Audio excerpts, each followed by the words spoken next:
রাজনৈতিক সন্ত্রাস যেন বন্ধ হয়নি উদয়পুরে। বিরোধীদের বিভিন্ন প্রোগ্রামে একের পর এক সন্ত্রাসের অভিযোগ উঠে আসলো শাসক বিরোধীদের বিরুদ্ধে।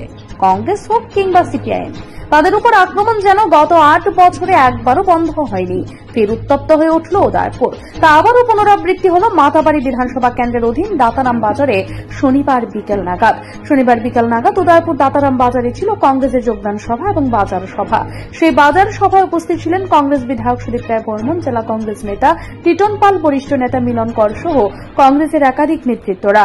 সুদীপ রায় বর্মন যখন ভাষণ দিচ্ছিলেন ঠিক সেই সময় বিজেপি দলের একাধিক নেতৃত্ব সুদীপ রায় বর্মনের সভাকে বানচাল করার জন্য এক মিছিল বের হয়। ঠিক সেই সময় সুদীপ রায় বর্মনের বেশ কাছাকাছি আসলে বাজার সভা বন্ধ করে দেয়। কিছুক্ষণের মধ্যে উত্তপ্ত হয়ে ওঠে দাতারাম এলাকা।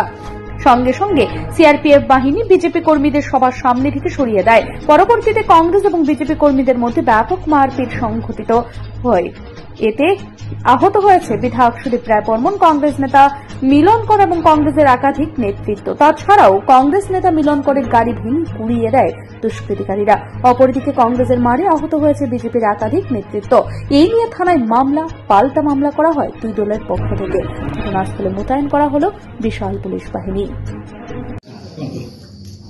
আজকে দাতারাম বাজারে আমাদের একটা বাজার সভা ছিল ভারতীয় জাতীয় কংগ্রেসের তরফ থেকে। এটা মাতাবাড়ি ব্লক কংগ্রেসের উদ্যোগে সভার আয়োজন করা হয়েছিল। এ সময় আমাদের সিডব্লিউডির সদস্য মাননীয় সুদীপ বর্মন মহাশয় উপস্থিত ছিলেন এবং উনি যখন বক্তব্য রাখছিলেন তখন এই এলাকার কিছু উচ্ছৃঙ্খল যুবক বাইরে থেকে গিয়ে আমাদের সেখানে অতর্কিত আক্রমণ করেছে এবং আমাদের মাইকে তার ছিঁড়ে ফেলেছে এবং আমাদের কর্মীদের উপর লাঠিচোটা নিয়ে ঝাঁপিয়ে পড়েছে। তাতে আমাদের বেশ কিছু কর্মী আহত হয়েছে।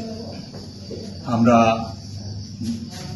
ভারতীয় জাতীয় কংগ্রেসের তরফ থেকে এই অগণতান্ত্রিক আক্রমণের তীব্র ভাষায় আমরা নিন্দা করি এবং এখানে পুলিশের যিনি পুলিশ অফিসাররাও ছিলেন, এসডিপিও নিজেই উপস্থিত ছিলেন, ওনাকে আমরা বারবার বলেছি যে আপনি একটা স্টেপ নিন যাতে আমরা এই যোগদান আমরা করতে পারি।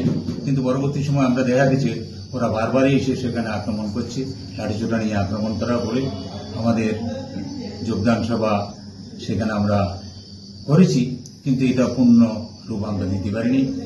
এটাকে আমরা আমাদের দলের তরফ থেকে আমরা ধিক্কার জানাই এবং আমরা এই নিয়ে আমরা একটা এফআইআর করব। আমরা পুলিশের কাছে আমরা আবেদন করব যে ঘটনা যাতে দোষীদের গ্রেপ্তার করে দৃষ্টান্তমূলক শাস্তির ব্যবস্থা করে। জয় হিন্দ। আপনি কি খুঁজছেন বিশুদ্ধ পানীয় জল? তাহলে আজই বেছে নিতে হবে অত্যাধুনিক প্রযুক্তি ও পরীক্ষা নিরীক্ষার মাধ্যমে প্রস্তুতকারী পানীয় জল একমি। বিশুদ্ধ জলে সুস্থ জীবনের মূল চাকাঠি। Acme packaged drinking water. Bureau report, news Tripura 24।